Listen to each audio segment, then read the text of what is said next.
लड़कियों की जो मिनिमम एज है शादी करने की वो आज 21 साल होने वाली है। बिल जो है सदन में रखने वाली है सरकार। समझ नहीं आता कि सरकार किस ओर जा रही है, क्या करना चाह रही है। हाँ। कभी निजता के अधिकारों में घुसती है, कभी लिव इन रिलेशनशिप में घुसती है, कभी पश्चिमी सभ्यता को कोसती है, कभी पश्चिमी सभ्यता को अपनाती है। ये करना क्या चाहती है? डबल माइंडेड सरकार है। तभी मैंने कहा था ये वो सरकार है जो एक तरफ गौकसी भी खुद करवाती है, गाय के कत्ल खाने भी खुलवाती है और गौरक्षा अभियान के नाम पे देश का पैसा बर्बाद करती है। एक तरफ ये नशा मुक्ति केंद्र चलवाते हैं, दूसरी तरफ खुद ही नशे की दुकानें खुलवाते हैं। मतलब आप समझिए इस बात को। मेरी बात को पूरे अच्छे से डिफाइन करता हूं। पहले इनने आत्मा को बेचा, धर्म के नाम पर वोट बटोरे। अब ये हार्मोन्स को बेच रहे हैं भाई। हार्मोन्स को बेच रहे हैं मतलब शरीर को बेचने वाली बात है। 21 साल में अगर जो लड़की की एज कर दी जाती है तो उससे कितने फायदा है? पांडे जी को कुछ पता है नहीं है, लगे झाड़ने अपनी।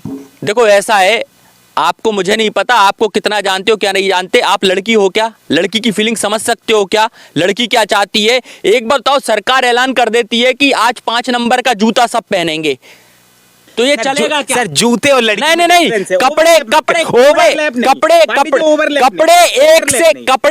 9 नंबर कपड़ा सबको बनेगा, यही तो तरीका है। एक बताइए, हर व्यक्ति के अंदर हार्मोन सिस्टम अलग अलग है। कोई 16 साल में मैच्योर्ड है, कोई 18 में मैच्योर्ड है, कोई 21 में मैच्योर्ड है।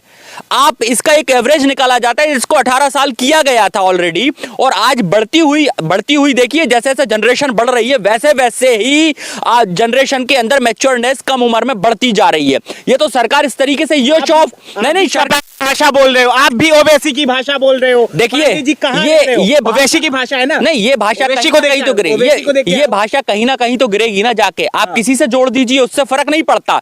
बात ये है कि इसके पीछे सरकार शिक्षा, स्वास्थ्य, संरक्षण, रोजगार को छोड़कर, खेत और गन्ने की बात छोड़कर, किसान की बात छोड़कर अब लड़कियों की एज तय करने में लगी है। पहले 3 तलाक तय करने में लगी थी, फिर सरकार क्या कहते हैं, अभी इन्हीं के ही मंत्री ने फटी जींस पर बयान दिया था। अब ये फटी हुई सोच कहां से ले आए 21 साल की उम्र में?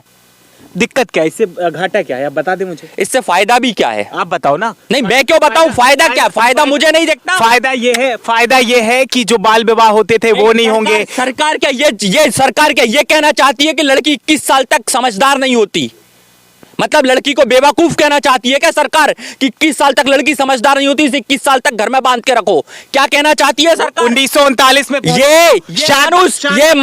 ये मनुस्मृति को मानने वाले लोग हैं जो क्या कहते हैं, हमेशा औरत को पैर की जूती समझते आए हैं। भाजपाई लोग, आरएसएस के लोग, ये राष्ट्रीय शोषण संघ है जो आज तक औरत के अधिकारों का हनन करता है, आज औरत के अधिकारों की बात कर रहा है। ये तो सिर्फ इसलिए कर रहा है औरत के अधिकारों की बात, बार बार इनको वोट बैंक चाहिए। इन्हें पता है औरत के विषय में बात करके उसके मन को टटोल के वोट खींच लो। मैं ये कह रहा हूं आप सवर्ण है, लोग कहते हैं कहिए आप सवर्ण, आप ओवैसी की भाषा क्यों बोल रहे हैं भाई? सवर्ण और दलित और ये सब बातें आप पत्रकार जब से करने लगोगे तो मुझे गोदी मीडिया के पत्रकार और आप में कोई अंतर नहीं दिखाई देगा। आप बिल्कुल भाजपाई पत्रकार जैसे सवाल कर रहे हैं, इससे और ज्यादा कुछ भी नहीं है। फायदा गिना दीजिए। किस बात का गिना दीजिए? मैं ये मानता हूं, मैं 18 साल में लड़की की शादी होती है। मैं ये मानता हूं लड़की 16 साल में मैच्योर्ड हो जाती है, अपने फैसले स्वयं ले सकती है। ये सरकार कैसे तय करेगी 21 साल में उसके निष्ठा के अधिकार को कैसे छीन रही है? सरकार को ये कहना चाहिए कि लड़कियों से क्या सहमति बनवाई, इस पे सब लड़कियों से पोलिंग चलवाया कि भाई कितनी एज में शादी होनी चाहिए। आती है तानाशाही सरकार, आकर एक निर्णय ठोक देती है कि इतने साल में शादी होगी। अबे बेवकूफो, अपने घर गृहस्थी को तो देख लो। एक मानसिक रोगी है तो दूसरा जोगी है जो सत्ता में बैठा है। ना घर है ना लुगाई, 70 साल की कमाई 7 बरस में उड़ाई। ऐसे तो लोग बैठे हैं सत्ता में। भी पहले इनका परिवार भी उसी 1918 आप भी मेरे परिवार में बेटियां हैं, हम जानते हैं। बेटियां 16 साल में मैच्योर्ड हो जाती हैं, 16 साल के बाद अपने निर्णय स्वयं ले सकती हैं। और 18 और 21 साल का एक जो एज था डिफरेंस, वो बहुत बेहतर था और बहुत बेहतर बनाया गया था। आप देखिए लड़कियों की एज 18 रखी थी, लड़के की 21 रखी थी, क्योंकि 18 में लड़की की सोच 21 से ज्यादा हो जाती है, लड़के से ज्यादा मैच्योर्ड होती है। अब बताइए उसको रोक कर क्या करना चाहते हैं? की रिकमेंडेशन थी सरकार में। अरे डब्ल्यूएचओ तो आंकड़े भी कोरोना के कुछ भी दिखा रहा था। डब्ल्यूएचओ की बात मत कीजिए, डब्ल्यूटीओ के द्वारा इन लोगों का क्या नेटवर्क चलता है ये तो क्या कहते हैं पूरा विश्व जान चुका। कोरोना काल में जब यही सरकार, झूठी सरकार, झूठ का पर्यायवाची मोदी, जब ये आके हलफनामा सुप्रीम कोर्ट में देता है कि ऑक्सीजन की कमी से कोई नहीं मरा, तो ये वही सरकार है जो अभी भी यही प्रचार करती घूम रही है ऑक्सीजन की कमी से कोई नहीं मरा, क्योंकि इनके परिवार में में कोई होता तो मरता। पांडे जी, आप आंदोलन जीवी हैं, क्या इसको जो है इस इस आंदोलन जीवियों ने ही देश को आजाद कराया था। इसको आप उठाएंगे। आंदोलन जीवियों को बदनाम कर रहे हैं। इस मुद्दे बिल्कुल को उठाएंगे, बिल्कुल उठाएंगे। क्या करने वाले हैं आगे आप?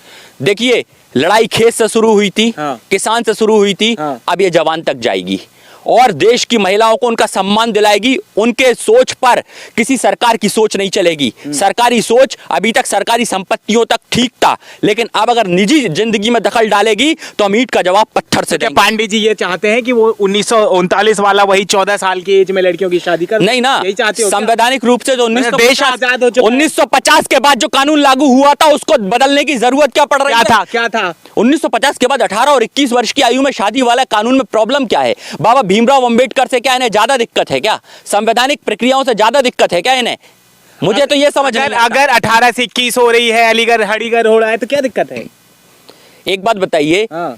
नाम बदलने से हालात नहीं बदल जाते। देश हंगर इंडेक्स में 136वें स्थान पर खड़ा है, इससे हालात नहीं बदल जाएंगे। आप अगर आपका नाम में अगर क्या कहते हैं अडानी अंबानी कर दूंगा तो आपके पास पैसा नहीं बरस जाएगा।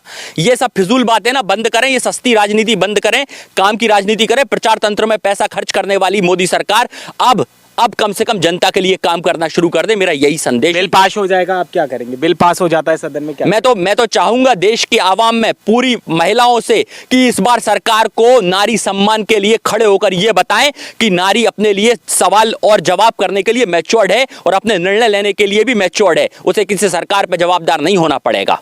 बहुत बहुत शुक्रिया। Thank you.